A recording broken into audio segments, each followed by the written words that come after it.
mengenai SDIT Persis Targong Kidul, unit kerjanya untuk riwayat pendidikan yang berhubungan dengan Kemendikbudristek. Alhamdulillah angkatan pertama guru penggerak.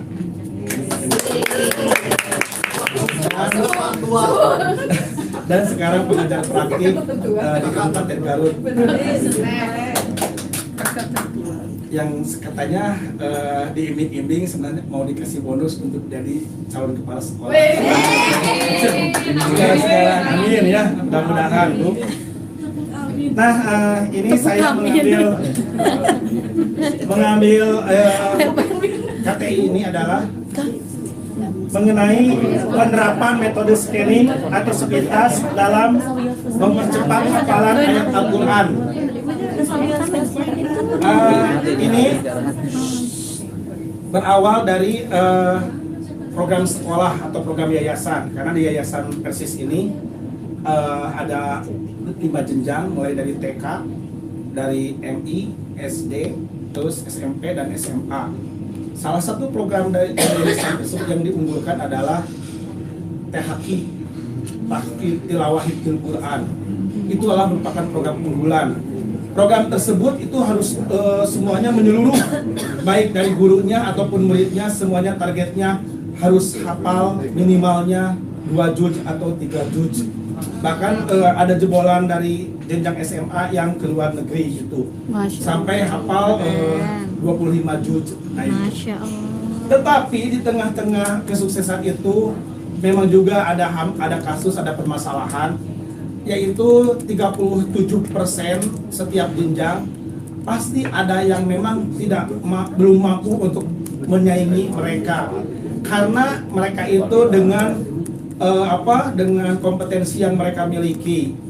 Ditambah ada hal-hal lagi, yaitu ketidakfokusan di antara mereka tersebut.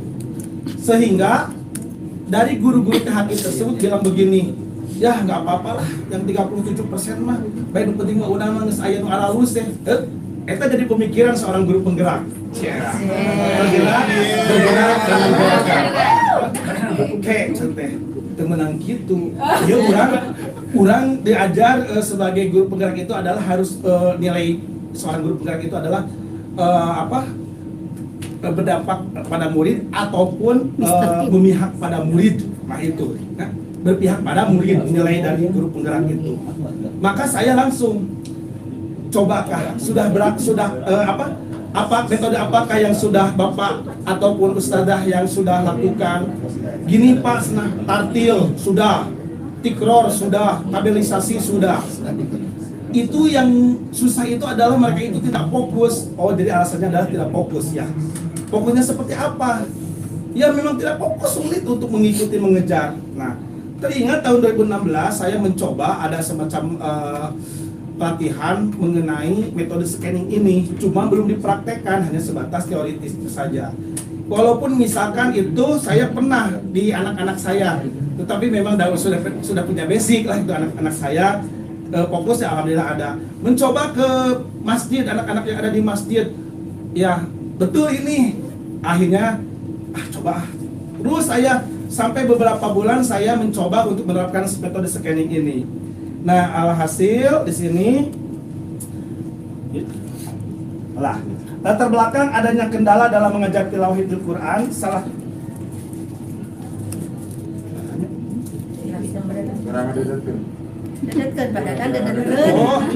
bukalah. Dek, dedetkeun deh.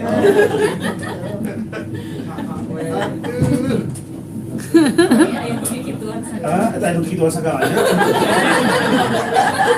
Apa namanya? Itu nilai filosofisnya telah bergerak. Jadi sekarang bergerak kayak gitu gerak. Latar belakang adanya kendala dalam mengajar tilawah Hifdzul Quran, salah satu faktor peserta didik sulit mengikuti pelajaran dikarenakan tidak fokusnya dalam menghafal ayat Al-Quran. Di sini tujuannya menemukan metode dan model pembelajaran yang lebih tepat dalam mengajar THQ sehingga semua peserta didik mampu menghafal ayat Al-Quran dengan cepat, baik dan benar. Allah, ngapung. Metode penelitiannya adalah yang digunakan dalam kasus tersebut adalah metode inquiry, penemuan dengan menerapkan model pembelajaran scanning sepintas. Ini saya waktu itu pelatihan. Jadi ini Quran Oh, siapa? Si Romen. Nah, ini Quran. Nah, saya apa dia, Pak? Nah, anggap ini Quran. Lep. Si bibir tidak usah bergerak-gerak membaca, ataupun di dalam tidak usah menghafal keras. Lihat aja gini selama 30 detik. Amma yatasaalun ya ini. Nah, udah setelah 30 detik coba talar Mas bisa ya. Lupa lagi kita di 30 detik. Bisa terus diulang-ulang, alhamdulillah. Nah, sampai kan ditanya dengan fokusnya itu, barusan di baris terakhir huruf apa? Huruf mim, Pak. Bunyinya apa? Azim, Pak. Nah, akhirnya terus. Nah, mencoba itu selama 1 semester di di tempat ngaji itu. Lantas muncullah ada yang mau coaching guru THQ namanya Pak Ilham. Pas kebetulan waktu itu ada pembelajaran simulasi coaching. Akhirnya jadikan aja lah coaching. Mencoba Pak Ilham menerapkan ini. Padahal betul senang menemukan ada perubahan. Terus itu teh betul yakin. Coba beberapa sampelnya beberapa orang. Ini saya kan ngajar kelas 4 ABCD, kelas Bapak juga kan 4C. Saya mencoba, alhamdulillah ada perubahan di kelas 4 Bapak. Kalau kelas 4 yang lain sama Pak, 4A, C, B dan D juga. Nah setelah itu Pak Ilham sharing dengan tim THQ yang lain, sama di kelas-kelas 5, kelas 3, 2 juga sama mengikuti, ada semacam beberapa yang tidak fokus. Akhirnya mereka lah berkumpul, dan dari penemuan tersebut, metode tersebut, akhirnya Pak Ilham menyampaikan ke tim unit yayasan bahwa ada model baru yang mungkin dirilis oleh siapa yo? Syekh Ali Jaber. Nah itu dari siapa itu? Nah, katanya dari Pak Dadan, dari jenjang SD. Unit THQ tersebut akhirnya mengundang dan mencoba untuk sharing. Nah, setelah itu alhamdulillah kemarin katanya dari tim murid-muridnya Syekh Ali Jaber, mereka diundang untuk untuk pelatihan ini. Alhamdulillah itu. Nah terus ketika pas pembagian rapot, betul memang yang namanya beberapa orang murid di kelas 4C itu nilai THQ-nya awalnya jelek. Ya paling juga kalau mau dilulusin sesuai dengan KKM 75. Tetapi ini disertai dengan bukti perkembangan, ada catatan, nanti ada videonya. Nah inilah bentuknya semacam seperti ini, modelnya. Nah di sini hasil dari metode dan penerapan model pembelajaran scanning ini peningkatan di dalam menghafal Al-Quran bagi peserta didik yang kurang fokus. Nah Ibu. Nah kesimpulannya diperlukan berbagai metode dan model pembelajaran yang tepat di dalam mempercepat hafalan Al-Quran bagi peserta didik yang kurang fokus. Salah satunya adalah model scanning ini, salah satunya ya. Saran di sini seorang pendidik jangan menuntut kepada seluruh murid untuk melakukan maksimal secara bersamaan. Mengingat potensi dan gaya belajar setiap murid itu berbeda-beda atau diferensiasi. Dalam hal ini diperlukannya metode yang bervariatif serta model yang tepat. Gitu, Bu. Nah ini video kegiatannya. Pak Ilhamnya di mana, Pak? Ilham, ya ada Ilham enggak?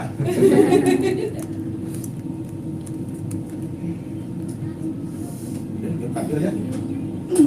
Oh, udah tampil videonya.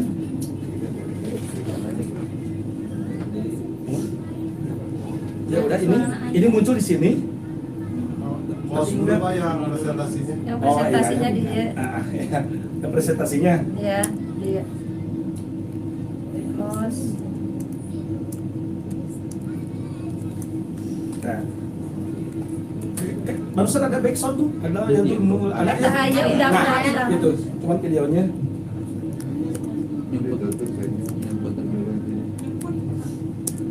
Skip aja dulu. Hoyong gerak mama.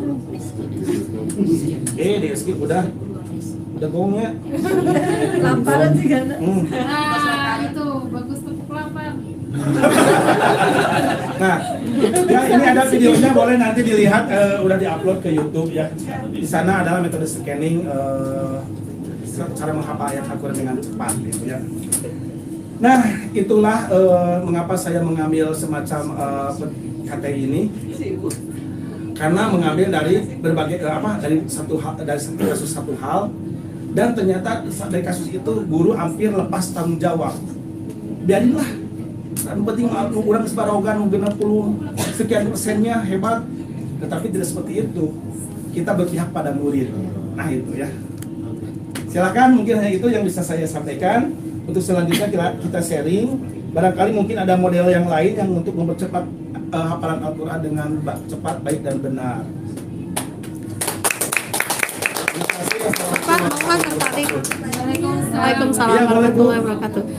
Bapak sangat luar biasa sekali ya presentasi dari Bapak, sangat tertarik Pak untuk anak kandung juga gitu ya, nanti di rumah oleh-oleh nih teknik scanning ya Pak ya. Itu teh Pak ditarget tidak ya Pak ya, berapa ayatnya, kemudian apa perbedaannya dengan murojaah. Nah lebih talk share yang mana antara metode murojaah dengan scanning ini gitu Pak untuk hafalan Al-Quran. Terima kasih. Wassalamualaikum warahmatullahi wabarakatuh. Scanning itu adalah tadi seperti yang fokus dulu. Itu adalah untuk materi yang baru, hafalan ayat yang baru yang akan dihafal. Oh iya. 30 detik, tergantung ayat panjangnya ataupun dalam kalimatnya. Misalkan kalau ayat panjang, wa idh qala rabbuka lil malaikati. Nah, segitu dulu weh. Terakhir berarti huruf ta malaikat. Kabayang 30 detik. Belum hafal, ulangi lagi. Iya, jadi kabayang dulu. Kabayang dulu. Jadi letak posisi tulisan, letak barisan dan sebagainya, ingat. Baru setelah hafal, murojaah itu ulang-ulang. Iya. Jadi kalau murojaah mah, kalau scanning ini adalah latih fokus ya? untuk baca dulu dengan hafal siap, berfokus, dan untuk murojaah adalah mengulang dari yang hafalannya itu. Oh iya, hatur nuhun pisan. Oh, Bapak. sani-sani. Baiknya ada Ya, mau nggak Pak Dedi? Siap. Assalamualaikum. Waalaikumsalam. Jamu salam kantor sani. Oh iya ya, Nuhun. coba ya nyambung itu gitu ya. Dinas scanning itu mungkin setiap anak kan kemampuannya berbeda. Oh. Apakah nanti ada kartu capaiannya, kemudian berapa lama scanningnya, atau yang bagaimana? Jadi apakah ada kartu khusus? Iya. Terima kasih. Assalamualaikum. Iya, kami juga punya ada semacam pantauan buku kemajuan. Pemantau. Ya, tilawat Al-Quran. Ketika hari ini targetnya 5 ayat, ternyata yang kurang fokus itu baru 3 ayat, wajar saja gitu ya. Tetapi yang penting ada progres. Jangan sampai perbandingannya adalah 2:1 itu. Itu mah 20 ayat, ini mah baru 10 ayat yang kurang fokus. Tetapi setelah menggunakan metode model scanning ini, hanya sebatas rasionya adalah 10/7 lah. Jadi ya nggak apa-apa, nggak maksimal juga, yang penting mah ada semacam progres, itu proses lah ya. Jangan memaksakan, itu memang kemampuan mereka. Iya, silakan Ibu. Mau bertanya ya, apakah Bapak guru agama? Guru kelas. Ih, mantap. Tetapi basic dari saya orang besar di yayasan, mulai dari jenjang SD di negeri, SMP, SMA, terus kuliah, lalu mengajar dari 2000 pesantren sana selama 22 tahun. Dan sekarang tahun ini akan mencar dari yayasan. Jadi kalau Bapak dilanjut, jadi kalau Bapak guru kelas, penerapan metode yang tadi Bapak itu masuknya ke intrakurikuler, ekstra atau kebiasaan Pak? Itu karena tadi dikatakan bahwa PHQ itu merupakan program unggulan pesantren, jadi itu sudah masuk ke muatan khas pesantren. Cuma jadi bisa dikatakan pelajaran yang yang intra lah gitu. Kalau mungkin yang wajib itu yang sesuai dengan kurikulum pemerintah ya. Nah ini mah itu biasa. Gitu Bu. Kalau penerapan di SD? Di SD itu lebih cepat fokusnya. Karena apa? Betul-betul anak tersebut ketika ditutup pada scanning fokus langsung melihat. Ya, tapi maksudnya kalau bisa dimasukkan ke intra atau ekstra atau kebiasaan gitu? Oh ya, itu tergantung kebutuhan sekolah bagaimana mengembangkan programnya. Apakah mau di pembelajaran wajib ataupun khas pesantren ataupun intra ataupun ekstra, silahkan saja gitu ya. Yang jelas ini merupakan program unggulan yang menjadi khas pesantren tersebut. Nah itu. Nah adapun Bu, yang beteu hese wae. Hese wae. Aya itu teh. Jadi model tadi kan dikatakan ada semacam sekian persen lagi, maka itu ada karantina.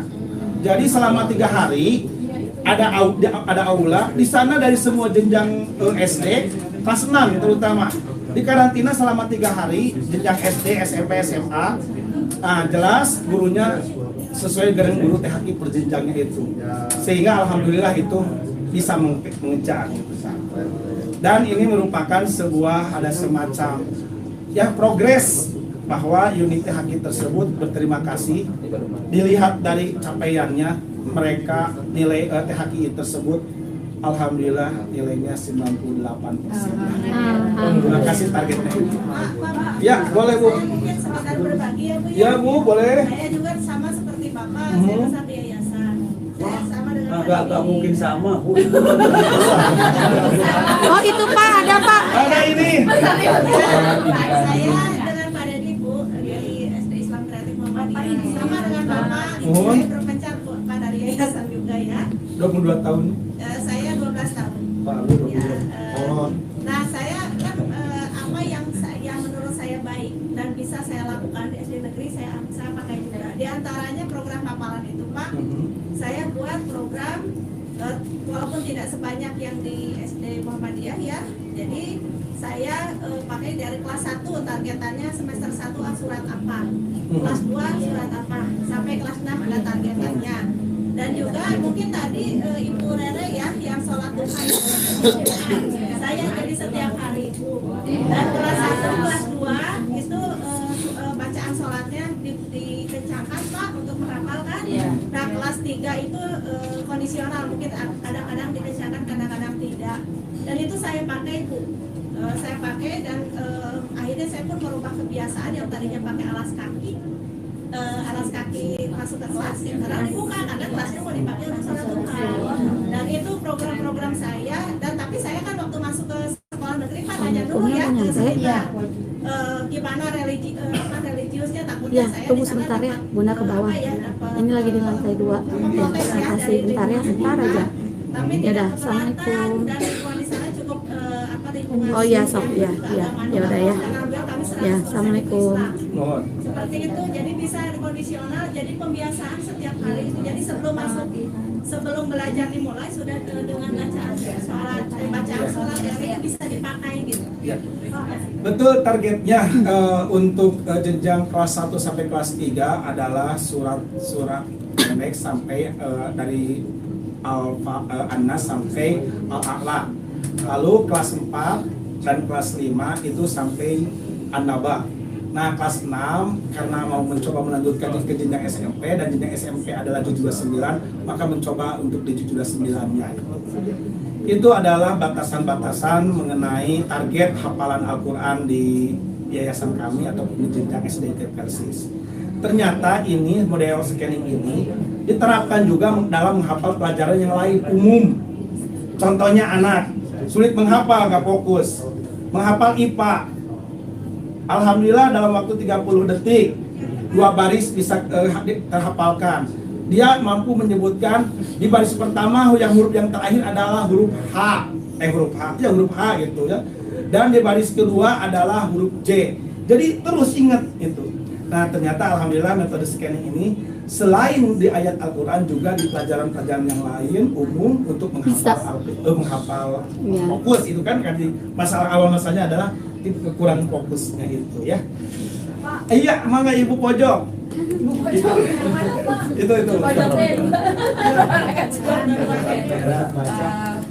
Jadi Pak,